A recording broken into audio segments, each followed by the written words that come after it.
What's up guys, Ruppy here, bringing you Week 4 of the International Battling League.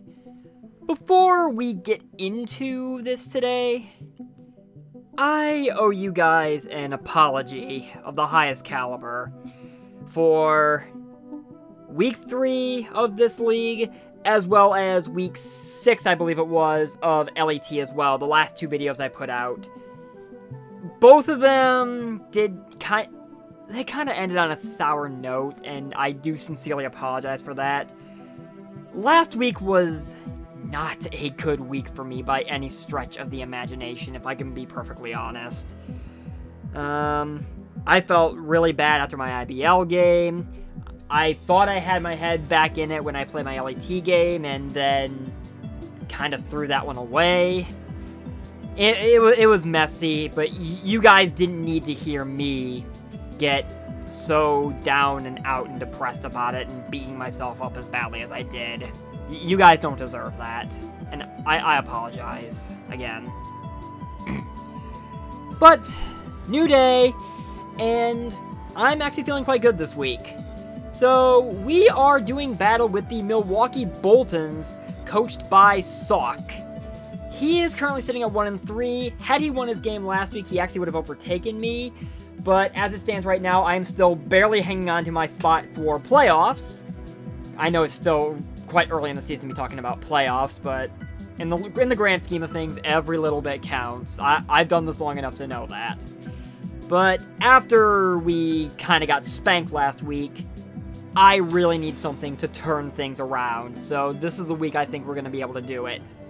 So let's get into his team. He has Corviknight, Seismitoad, G-Max Centiskorch, Gengar, Sawk, Excelgor, Pelipper, Dreadnought, Manectric, Barbaracle, and Sudowoodo. List should be appearing off to the right of the screen there. I think the theme for this team stands out pretty clear as day. He has a rain team, and he definitely went all in on that concept to some degree, because Seismitoad and Dreadnought both get Swift Swim. Corviknight definitely benefits from rain being around, for the most part. Kind of counterproductive with Centiskorch a bit, but honestly, I am actually not as concerned about rain. I have plenty of answers to rain, because the big thing that stands out to me, aside from his rain, is the fact that he has a ton of water types. 4 to be exact. And 3 of those 4 have a quad weakness to grass. Not to mention, Corviknight really does not want to be dealing with electric attacks. He actually has a lot of grass weaknesses on this team if you include Sudowoodo as well. Pelipper's quad weak to electric. So electric and grass are kind of the name of the game here. And I'm wondering if he's going to realize that in his prep, because I actually have a lot of grass and electric options on my team, believe it or not. A lot more than I thought I did. So let's go ahead and get into my team, and I will show you what I'm bringing. We are starting off with Spider Dance, my Galvantula, who I really think is going to be a key asset to this game. I'm scarfing it this time around. Fairly standard spread, just because, honestly, Galvantula's in this odd position where everything that's going to outspeed it will outspeed it. Everything that isn't going to outspeed it probably isn't going to. So I really have no benchmark I'm necessarily trying to hit. So I decided I would just go with standard spread, purely because of the fact that maybe on the off chance if he does bring rain and at least one of his Swift Swim sweepers, if he either doesn't go Jolly or Timid, depending on if we're talking Dreadnought or Seismitoad, or if he under EVs it, thinking he's speed creeping me, expecting me to try to speed creep him in some capacity, maybe I can catch him off guard by just going, oh hey, look, I'm standard max speed Galvantula. Volt Switch Thunder, Bug Buzz, and Energy Ball.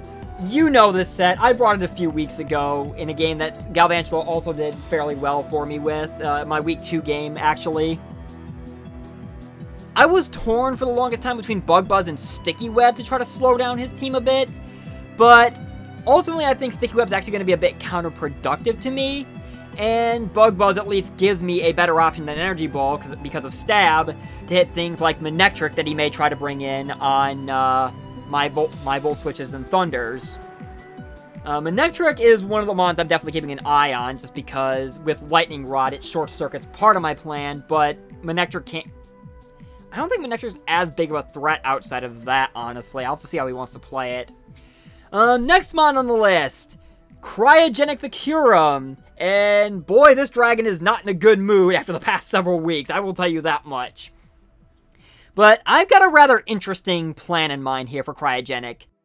I have Stone Edge, Freeze Dry, Earth Power, and Roost. I am a mixed Expert Belt set, max special attack, just enough speed to, I believe it's outrun the Sawk, I want to say. Yeah, that looks about right. At the very least, the Sawk is his highest mon that's under Curum. Everything else he has is above Curum. So, yeah, definitely to at least outspeed the Sawk if he's not running Scarf. Freeze Dry and Earth Power pretty much cover his team quite nicely. Freeze Dry destroys all his water types. Earth Power takes care of things like Gengar and Manectric. And it hits Sudowoodo as well. I went Stone Edge purely because of the Centiskorch, because with Expert Belt, even at only 76 attack EVs, he would have to be, I believe, at least max HP to just barely avoid getting O-Code by Stone Edge after he Gigantamaxes. In any other scenario, as long as I hit Stone Edge, I kill the thing. And the plus side is, even though I'm running, what is it, Hasty? Yeah, Hasty Nature. Even though I'm running Hasty, minus defense, I still take at least one hit from a G-Max Centiskorch. And as long as I hit the Stone Edge, even if I don't OHKO it, I can easily just pick it off the next turn with something that I know is going to hit, like, say, Earth Power. I hate the fact that I'm running so many low accuracy options just for Centiskorch, but that's the hand I'm dealt this week, and I'm working with it as best I can. Next up is a mon that kinda needs to redeem itself a bit. Brendan the Oranguru. So, I brought it last week because everyone really wanted me to against Brendan himself. And lo and behold, he of course prepped for whatever Oranguru I could have thrown at him, which I really should have expected. Of course, he's gonna prep for the mon that is him. But Brendan has a good matchup again this week, and I think it's actually going to be able to work out quite nicely. Because I want to say he might not be, Sawk might not be expecting Oranguru as much as, say, Brendan himself was last week. I'm running Leftovers, Inner Focus, as per usual, because that's the only ability this thing gets that is not doubles-oriented. And I'm going a pure Trick Room set. Energy Ball and Thunder are there because of the theme of Grass and Electric Stab to pretty much ravage his team. Psychic is there for Stab, so I have something to hit things like Centiskorch with. Not to mention Gengar, because honestly, Oranguru is actually a fairly solid Gengar answer, depending on what kind of set he's running. Nasty Plot set might get a bit dicey, but in most scenarios, I think as long as I can get Oranguru in with full or high enough health, and get at least one Psychic off on him, Gengar is no longer an issue, and Gengar, I feel, could potentially be a problem. Moving on to the last half of my team, Laundry Day, see you there. Okay, I know I don't sing as well as, Neil Patrick Harris, I wish I could. But, Rotom Wash is here again, straight out of Dr. Horrible's sing-along blog, and ready to cause some problems. The set might look familiar to any of you who watched my prep for week 1 when I played, Brownie. It's basically the same idea, Volt Switch, Hydro Pump, Sub-Toxic. EVs are a bit different. I'm running Bold Nature with 80 defense EVs to be able to take hits from some of his physical mons, especially his Dreadnought a lot easier, and to some degree Barbicle as well. 180 speed EVs, even without the boosting nature, that's the important one here. Because that allows me to outspeed even a Jolly max speed G-Max Centiskorch, which is important for 2 reasons. Number 1, it allows me to be able to abuse Substitute to try to stall out his G-Max, because I know he's going to bring Power Whip, and therefore Max Overgrowth, specifically for Rotom. I'm not stupid. I know it's coming. And 2, by being able to outspeed Centiskorch, especially if he gives me Rain, I can destroy the thing with a Hydro Pump when it's not maxed. It would still do a good chunk with max as well, but something tells me if I'm not safely sitting behind a sub already, if he brings that thing in and maxes, he's just going straight for the grass move. Toxic is there mostly because of Seismitoad, the sub-toxic set. Part of it is to scout for Power Whip, because for God knows what reason, Seismitoad gets Power Whip this gen. And this allows me to be able to safely eat a hit, Toxic get to put it on a timer and wear it down, and see what kind of Toad he is. If he's a Swift Swim set, then I can definitely hit it with a Hydro Pump. But honestly, I'm more expecting him to be a Water Absorb set, specifically to shut Rotom down. So Toxic allows me to be able to put that thing on a timer and deal with it accordingly. Volt Switch is Volt Switch. Again, the electric theme going here. Hydro Pump takes advantage of Rain.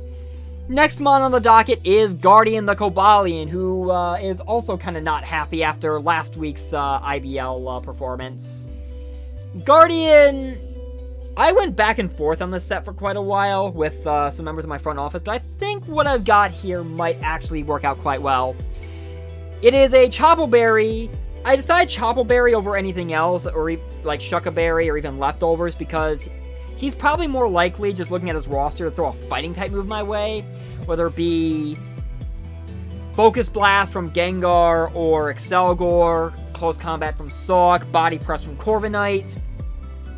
So Chople Berry with Cobalion's natural physical bulk and 180 HP EVs should definitely help mitigate that.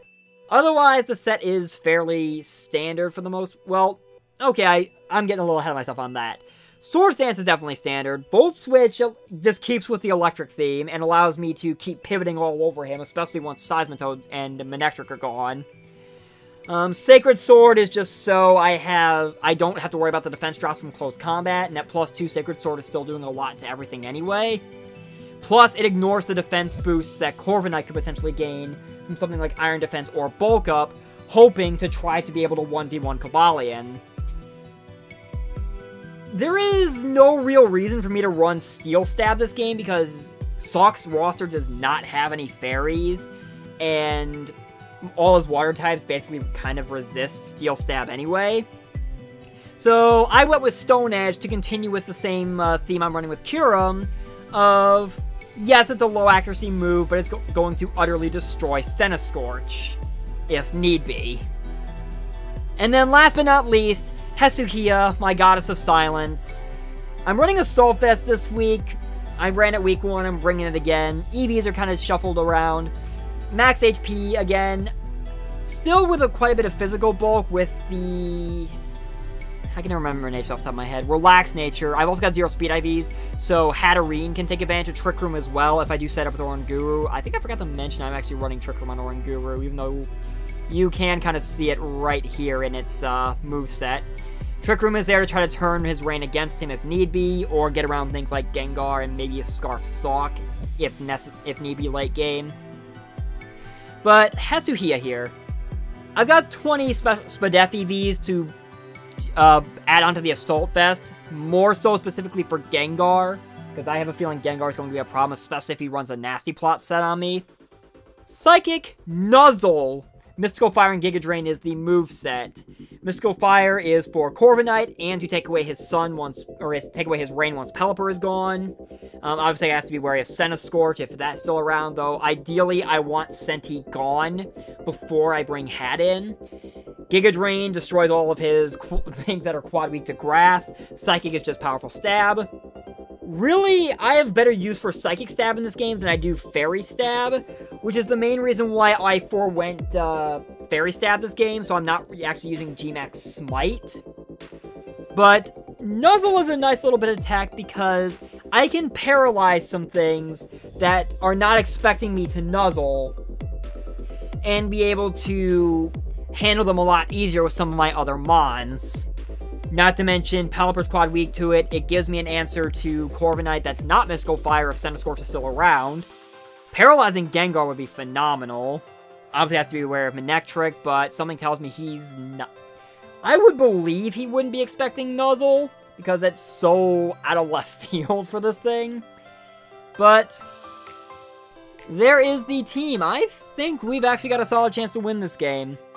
I've spent a fair amount of time on this team. I'm really happy with it. I'm feeling a lot better than I did last week. So, I think we are going to be able to pull this one out. As for whether or not that's actually the case, well, let's head over to the battle and find out, shall we? Alright guys, it is battle time. Let's see if my Columbus Swoo can pick up the pieces of the mess that was left behind for last week, and see if we can get one back from the Milwaukee Boltunds.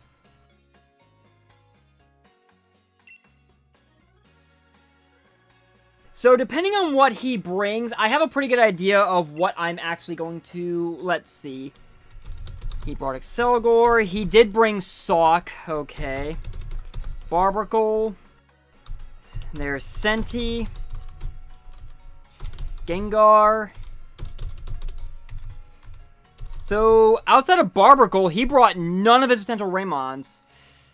Not seeing Seismitoad is actually a big surprise to me. Because I figured at the very least that thing was coming to shut down Rotom, if nothing else. Okay, so, in that regard, with the exception of Corviknight and Sawk, which Corvy's an elite I wouldn't think he would go for anyway, I feel Cryogenic's my best lead. But if he feels really inclined to lead Sawk given the setup... Well, considering there is no Seismitoad, I'm pretty much free to Volt Switch all over him. So, I may just lead... I'm just going to lead Spider Dance, then. I would love to just lead Cryogenic and get some massive initiative right out of the gate. But, I feel like it'd be better on me to just see what he leads with and switch accordingly. And we're going to be playing at Holberry Stadium because, yeah, I see the character name. I'm familiar with where it's from. I'll let you have your water stadium, Miss Pop Idol or School Idol Captain. So he leads Excelgor,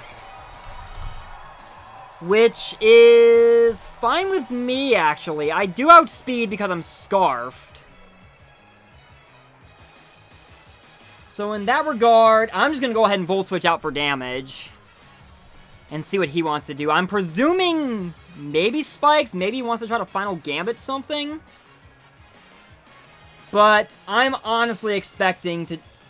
I mean, if he's Scarfed and goes Final Gambit, that'd be interesting. Nope, he's not Scarfed. So I'm going to be able to Volt Switch out on this thing, get some nice damage off.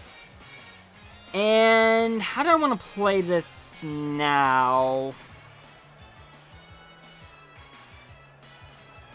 Honestly, I kind of feel comfortable going into...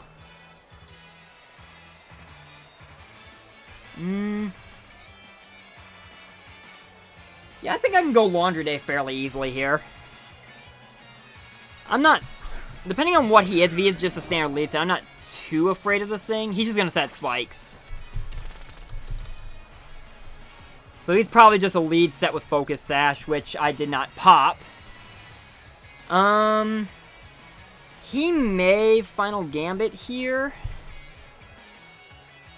Let's see. I'm just gonna go for a Hydro Pump. I have no reason not to, since... Yeah, I think I'm fairly safe to go for a Hydro Pump here. So we've got one layer of Spikes up, which is fine. I mean, granted, I did not bring anything to really get rid of hazards, but it is what it is.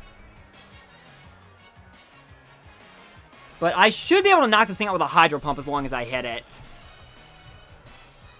If he wants to Final Gambit, that is fine with me. I am legitimately stunned he did not bring Seismitoad, because he's just going to U-turn out. Which is fine.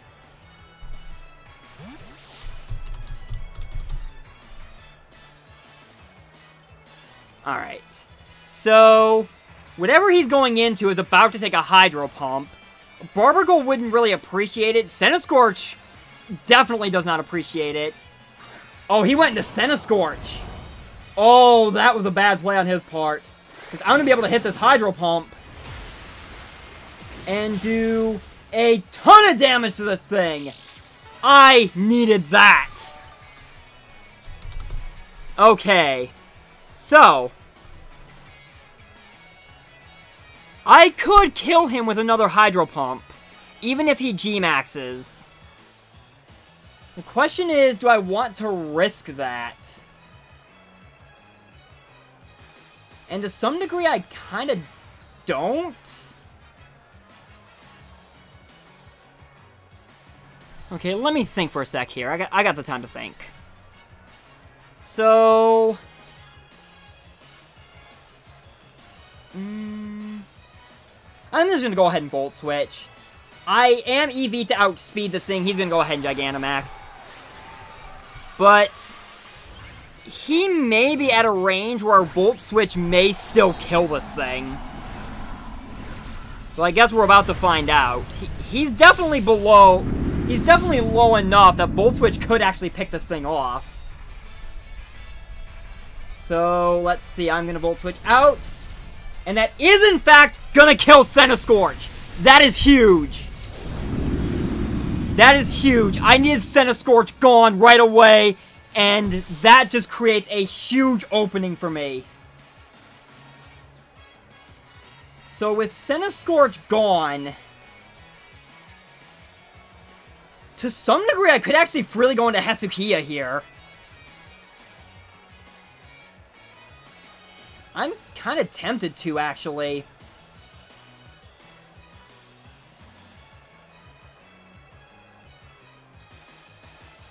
Yeah, I'm going to go ahead and go into Hesukia. Because, depending on what he wants to go into, I can respond accordingly. Oh, man. Getting Centiskorch out early is huge. Because Hatterene is now free to max Flare if he wants to go Corvi. I'm AV, so I'm not really afraid of Gengar. If he wants to go on a Sawk and knockoff, that might be an issue, but Sawk's definitely not going to appreciate taking any form of Psychic. He is going to go Sawk. So, he could Poison Jab me.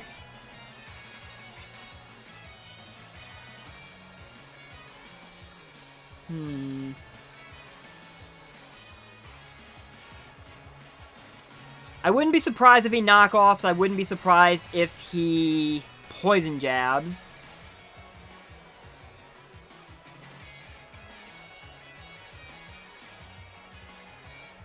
I'm just gonna max and go for the max Mindstorm. He's probably sturdy, which would not surprise me in the slightest. But this means I'm taking less damage.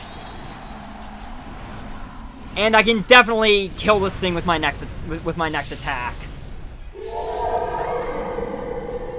So my Goddess of Silence has risen to her full form. He's gonna knock off, which is fine. It makes dealing with Gengar a little more difficult, but it's fine. Wait, is he not sturdy? I thought I saw his HP bar deplete. Yeah, it's not sturdy! I probably wasn't paying attention and probably just missed the proc for Mold Breaker, which is the only other ability Sawk could have.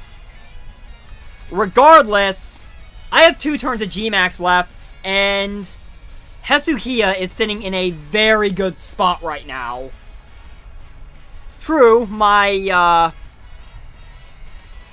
it's true my AV's gone, but Gengar is not a threat to me as long as I'm G-maxed.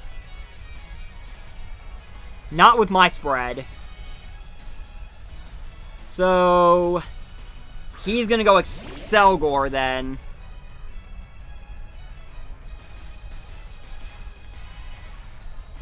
And in that regard, I have Psychic Terrain, so I could max Mindstorm.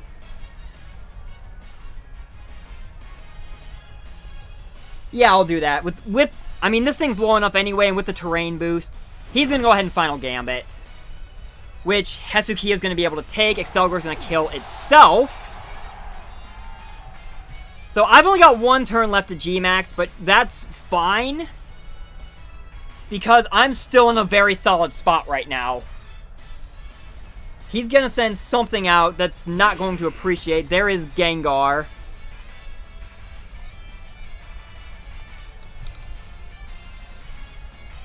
So if he's life... I'm just going to max Mindstorm. If he's Life Orb Gengar, then... let's see. Black Sludge, I think, has a chance to kill from where I'm at. He's going to Shadow Ball.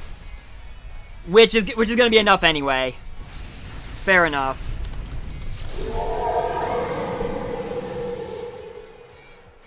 So, Hesukiya goes down. That is perfectly fine. So, what could I do here, then? If he happens to be Scarf Gengar, with a layer of spikes, Shadow Ball wouldn't kill, and he'd be locked in.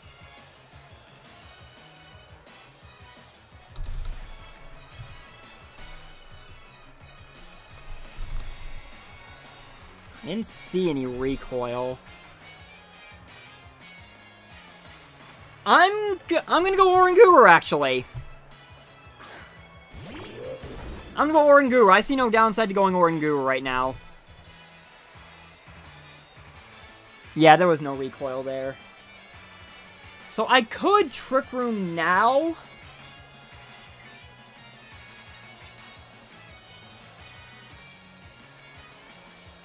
I think I'm just gonna straight up Psychic. As he's gonna withdraw.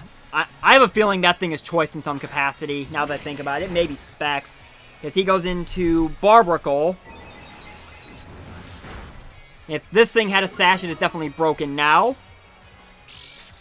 It's White Herb. So I just popped its White Herb prematurely. But that is perfectly fine, honestly.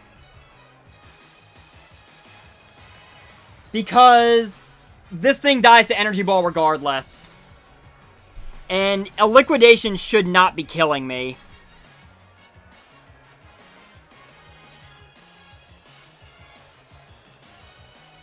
So I have reason to potentially believe Gengar may actually be Specs. Just based on the fact that Shadow Ball killed Hesukiya.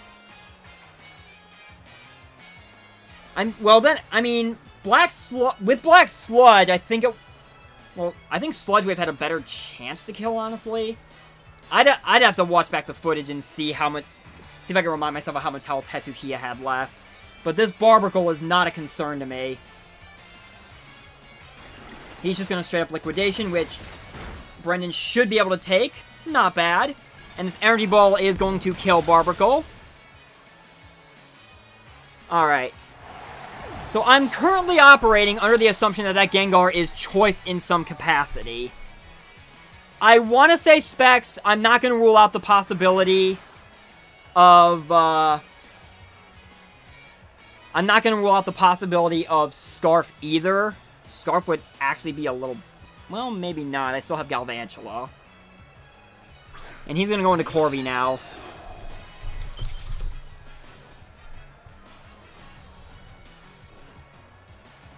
So I can't kill this thing with a T-Bolt.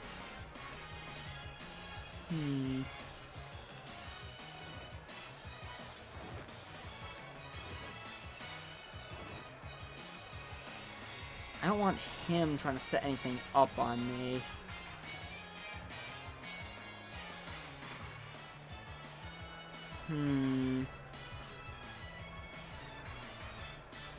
Call me a bit crazy, but I'm going to go ahead and set up a Trick Room. And he's just going to Body Press. Which I think Brendan should be able to take. Yeah, Brendan takes that.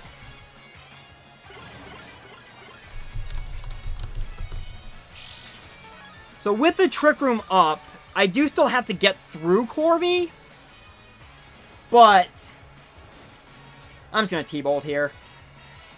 But that makes dealing with Gengar infinitely easier because, barring Galvantula, if he's not Scarf, that did a lot more than I thought it would. I think I see his game. I think he's trying to stall out my Trick Room, which slightly confirms to me that his Gengar may in fact be Scarfed. I'm gonna T-Bolt again. Because on the one hand, if he is choiced, I can manipulate that in my favor, depending on how this plays out. Yeah, he just wants to stall out my Trick Room. So that Gengar has definitely got to be choiced in some capacity. But considering I'm getting leftovers back, I'm willing to accept that, actually. Because I think I can work around this thing. I'm going to T-Bolt again. If he wants to play this game, he can be my guest.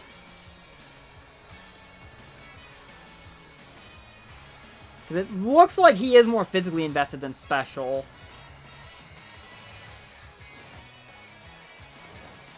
So just going to go ahead and keep T-Bolting. He's going to keep Roosting. I think next turn is my last turn of Trick Room.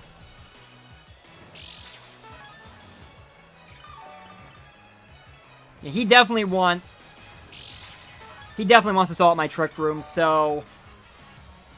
Which means he's probably hoping to lock himself in the Shadow Ball. Let me see real quick. Yeah, this is the last turn of Trick Room. I'm just going to go ahead and T-Bolt again. If he wants to Roost, he can be my guest.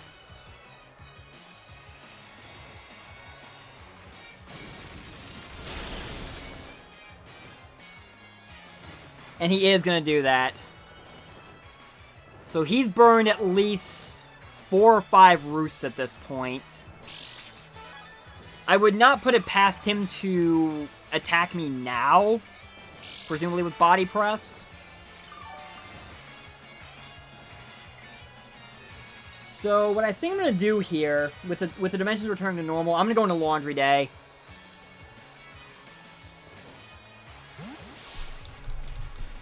Because I know I can definitely scare this thing with the threat of Volt Switch. He's going to go ahead and Body Press. Which is fine. So I'm going to get Leftovers Recovery back.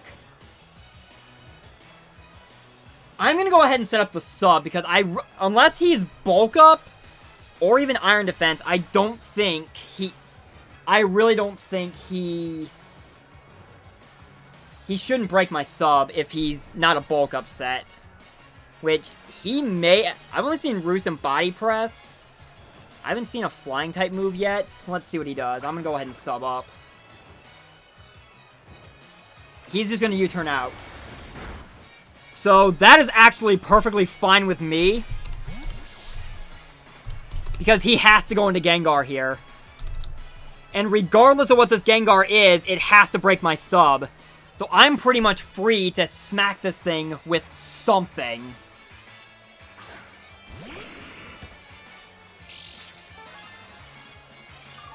This thing certainly does not get any Sound-type moves, to my knowledge. Let me see something real quick, actually. Thunder should... I'm gonna Volt Switch. Because I'm expecting him to break my sub, and this allows me to get some initiative, because I'm working under the assumption he's choiced in some way at this point. And he definitely has to blow a turn, burning my sub here. Unless he goes back out into Corviknight, which is not going to appreciate a Volt Switch. So depending on what working under the assumption that he is in fact choiced, he goes Energy Ball. Fair enough. I can certainly work with that. So let's go ahead and Volt Switch on out of here. That is some nice damage. So if he specs, and I go into Galvantula right now with the spike, Energy Ball would not kill, and I can take him out with a Thunder. So I'm going to go ahead and do that. Well, that's assuming he's Scarfed. A Specs Energy Ball doesn't take me out either. But Thunder definitely kills something right here. If he goes into Corvi, that dies. If he wants to leave Gengar in, this thing should die. So I guess now I find out if he's Scarf or Specs. Then again, he may also be... If he is Scarf, he may have potentially marked something.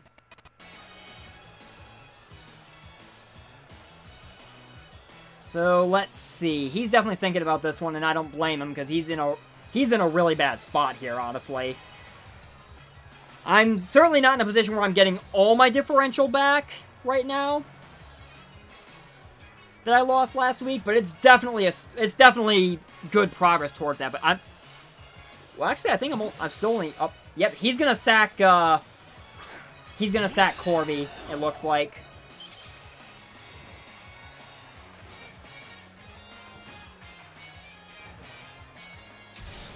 So this Thunder actually I don't think kills. No, it does not. I get the Para, which is unnecessary.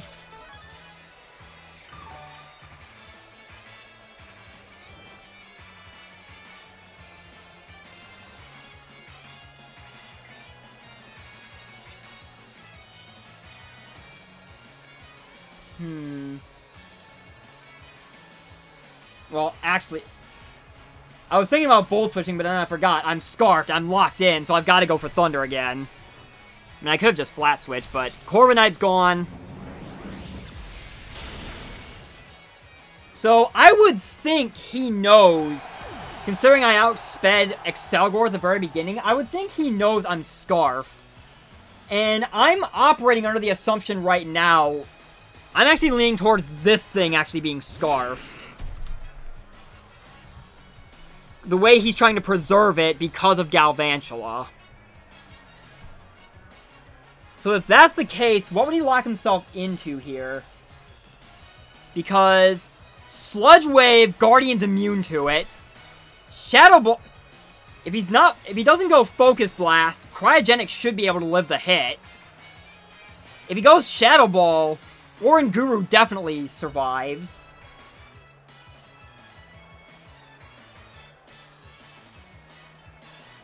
I'm actually going to sack Laundry Day. I don't think I'm going to need Galvantula from this point forward, but this should be a good indication of what he decides to do here. He's going to lock himself into Focus Blast. Okay. I think Focus Blast probably was the best play he could have made there. So I do have Chople Berry on Cobalion, but I can't one-shot this thing.